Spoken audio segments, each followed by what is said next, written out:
So Baba Booey, check this out. This is good going into commercial. D.L. Hughley is a comedian. He has a TV show on the ABC network. And he, we're thinking of booking him on the show. And Gary said, hey, he's a funny guy. But I said, nobody knows who D.L. Hughley is. He goes, what if I make a phony phone call to him? I go, okay. So we came up with this idea where Gary would talk Ebonics to him because he's a black guy. And watch him freak out. But meanwhile, the funny part of this whole phone call is that the guy doesn't freak out and Gary's talking Ebonics. They communicate perfectly, and he never says anything about it. But check this out. So here's Baba Booey speaking Ebonics to a black guy, and he understands everything Baba Booey's saying. Yo, what's up? D.L. Hughley on the phone. That you there? Yeah, it is. How you doing? How you doing? Hey, man, this is Howard's producer, Gary Delabate. What's up? I know you. How you doing, man? I'm all right. How you doing? Good. I just got to ask you a couple of questions and tell you a little bit about the show and stuff. Sure. Okay, first of all, a lot of peeps, when they get up in this piece, they be all front, trying to be the Mac. And the best way to talk to Howard is to just chill. Don't get up in his grill. You just lay back in the cut and rap with the dude like he's your homeboy. Well, I would do that anyway, but thanks for the advice. I appreciate it. Yeah, no, just trying to give you a little advice. Right. So, I copped the tape of your comedy special, and I got to tell you, it was off the hook. Thanks, man. It was real dope. Thanks. Blazing. Thanks. But you can't really come up in here and be telling jokes because that ain't Howard Steele. Yeah, you know what? I understand that. I think anything y'all want to talk about is cool with me. Yeah, the show's about realness, so we try to keep it real. Right. Now, what's the deal? Are you married or are you a player? I've been married 13 years, man. I was married so long I forgot what life was like. You got any shorties? 3. Wow. Shorties are kids. He knows all that.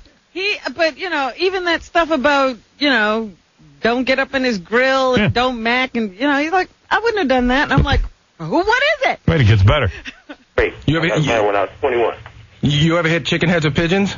Yeah, I have. Because Howard can relate to that. Yeah. Chicken heads and pigeons are ugly girls, and he knows what that is. I have.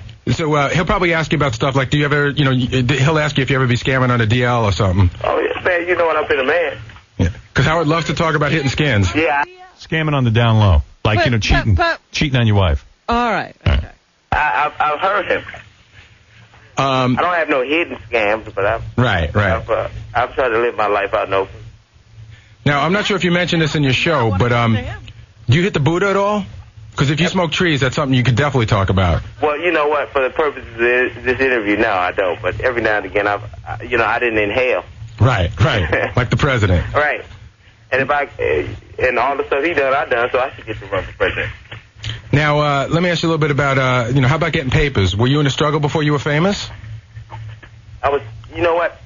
When I came up, it wasn't like we couldn't work the comedy clubs. We used to have to work. Like, how does he know what that means? I don't know. It means papers are money. But papers could be anything to me. Skating rinks and dance clubs they'd be dancing, and in 10 minutes they'd clean up the drinks, and then you get to come in there and tell jokes, and that was really how we made a living up until 1992, 93. Right. But now that you're successful, are you living large? Man, you know what? Now I have people come, like, there's this cat I ain't seen in 6 years called and asked me for $175,000. I'm like, man, I wouldn't give my father $175,000 if he needed a leg transplant. What do you want $175 for? I don't know. He said to pay back a loan. I mean, if you ain't paying them back, what makes you think I think you're going to pay me back? Right. Now, you got any hot rides or cribs or anything like that? Oh, yeah. Well, you know what? I live comfortable. I have a couple of nice houses, a couple of nice cars. That's good. Listen, when you come to Libertyville, if you'd like to sit down, we could smoke a bone or Buddha Doogie. That'd be great. That would be cool. I feel you seem like a pretty nice guy, man. I feel cool with you. I'm a real nice guy. Yeah, you can call me nigga if you want to. I would be honored. Well, you know what? If I called you that, I'd still have to come home, but I appreciate that. Thanks for the invitation. Oh, that's great. I don't even know what he's talking about. He goes, if I call you that, I still have to come home. What's that mean? I don't know. Both these guys aren't talking in sound bites. But everyone seems to be communicating. I'm still back with booting the Doojay. What the hell is that? Told you shooting heroin.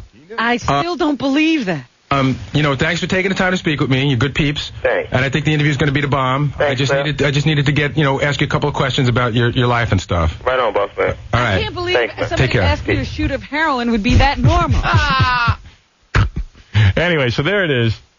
D.L. Hughley, who will have to come in here and explain himself. Yes, absolutely. We called him afterwards, and he said basically that he didn't think it was strange. He figures this all white guys from New York talk like that.